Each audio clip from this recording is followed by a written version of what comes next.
Je suis ce que je suis aujourd'hui grâce à Dieu, mais je reconnais l'onction des hommes de Dieu. Je bénis ces derniers temps un homme de Dieu, il est de la Côte d'Ivoire, c'est le pasteur Wilfried Zawi. J'en parlais avec mes collaborateurs, je crois avec la secrétaire d'Orcas, j'ai dit waouh, quel niveau de révélation, quelle profondeur cet homme dégage une onction terrible. Moi et le pasteur Zawi, on ne s'est jamais vu. Il est de la Côte d'Ivoire. Moi, je suis du Congo-Kinshasa, on ne s'est jamais vu. Mais j'ai loué son onction. J'adorais Dieu, je disais, Seigneur, cet homme est terrible. C'est un jeune, mais ce que Dieu a mis en lui, non, c'est terrible.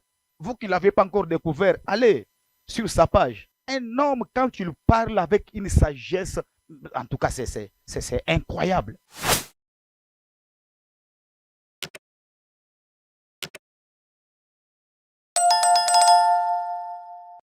Notre Seigneur Jésus manifeste une dimension spirituelle selon laquelle Moïse est venu causer avec lui. Or, Moïse est mort. La Bible dit dans le livre de Jude, quand Michel discutait le corps de Moïse avec Satan, il n'osa pas l'injurier. Or, corps veut dire cadavre. C'est que Moïse est mort, Satan a bloqué le corps. Moi, ma question, c'est qu'est-ce qu'il y avait sur le corps de Moïse pour que Satan le prenne en otage?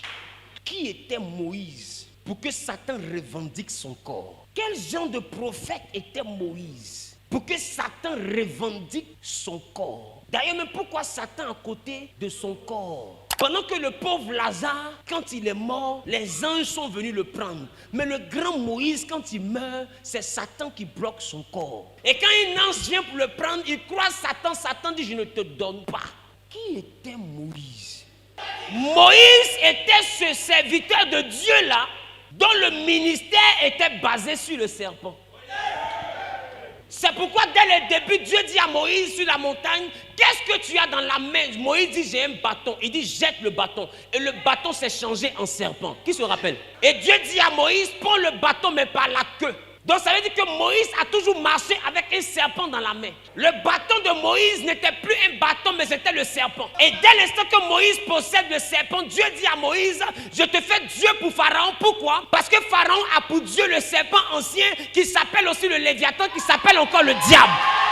Parce que quand quelqu'un est en otage, sa volonté dépend de ta volonté. Donc du coup, par procuration, Moïse devient le Dieu de Pharaon parce que Moïse a le Dieu de Pharaon en otage.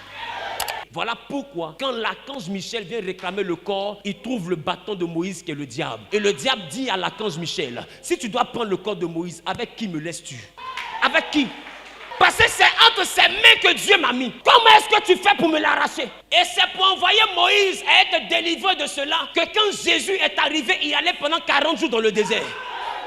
Parce que Moïse a fait 40 ans de marche, il méritait de rentrer à Canaan. Ce n'était pas la colère, mais c'était le bâton qui l'a disqualifié. Alors il fallait que quelqu'un vienne le délivrer du bâton. Comme Michel a échoué devant le bâton, alors Dieu va se faire chair et lui-même va aller rencontrer le bâton. Et bizarrement, vous allez remarquer que c'est au 40e jour que Jésus rencontre le diable. Parce que c'était la distance légale entre l'Égypte et Canaan. Il devait faire 40 jours au départ. Qui se rappelle? Mais comme ils ont murmuré, Dieu a rendu 140 ans. Or Jésus, quand il a fait ses 40 jours, il n'a pas murmuré. Voilà pourquoi en 40 jours juste, il est arrivé là où eux ils sont arrivés après 40 ans. Et quand il arrive là, au moment pile, il tombe sur le bâton de Moïse, parce que c'est à cette période-là que Moïse était mort. Donc quand il rencontre le bâton de Moïse, il a la victoire sur le bâton de Moïse et le diable se retire. Moïse est libre. Quand Jésus rentre à la terre promise pour aller rendre son ministère, plus tard, Moïse maintenant a le privilège de rentrer maintenant à Canaan parce qu'il a été libéré.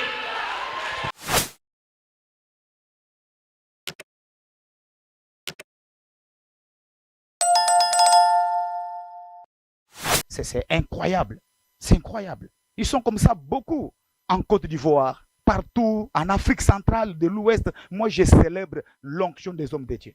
Je célèbre l'onction de l'homme de Dieu. À Kinshasa, ici, ils sont là pleins. Nos pères qui sont ici, le patriarche Ejibaya Mapia, il y a des gens comme l'apôtre Marcelo Tounassi, l'apôtre Timothée Kabasele, le Congo est béni, tout comme la Côte d'Ivoire est bénie. Nous sommes très fiers de nos pères, nous sommes très fiers de nos patriarches. Nous avons des choses à apprendre auprès d'eux et nous sommes très fiers de les dire. Même quand j'ai un message qui concerne tel, je prends mon téléphone, je l'appelle. Voyez-vous, parce que quand même il s'agit de l'homme de Dieu. Donc, j'aimerais vraiment les dire, et je l'ai dit, à cœur ouvert. Arrêtez de nous diviser. Cette division n'a pas sa place.